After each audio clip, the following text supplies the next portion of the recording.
for us, we're lucky to be part of this global organization, Endemol Shine Group, which is truly the leader in global formats. And that has really been part of what has helped us to kind of get entree into these markets with these big global hits that we're able to use to start. Then you back it by having some of the best people in the business and creative and show executors that gives us a leg up on the competition.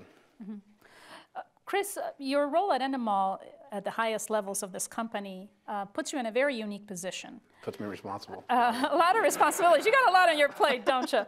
But it also gives you a lot of decision-making power in terms of something that most Latinos don't have in Hollywood. I mean, how are you?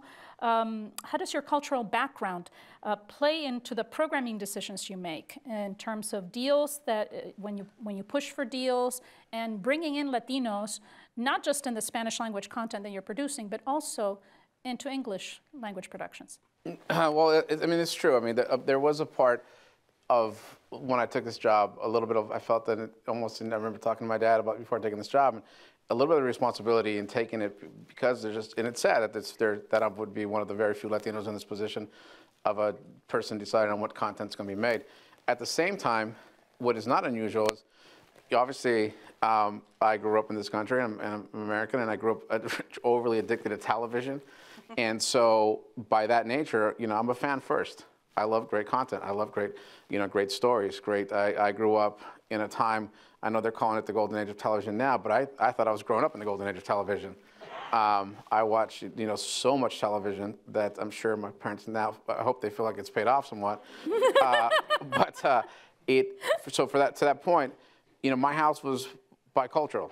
In my house, Telemundo, Univision were on, just as often as NBC and ABC and CBS were on. And so I could easily go from watching a novela with my mom, because that's how we spent time, to watching, That's Incredible, or The Jeffersons with my dad, or Different Strokes, because that's how we spent time. And so for that reason, I think it's given me a lot of the same credibility that I think any successful producer, production executive, creator would have. So I'm basically saying a similar background in that. Mm-hmm. You've been considered an innovator with the celeb reality format, and you've built a career in the reality universe, but in English. So at what point did you realize that there was this opportunity in Spanish language in the US? And has your recent merger with Boomdog, how does it play into it?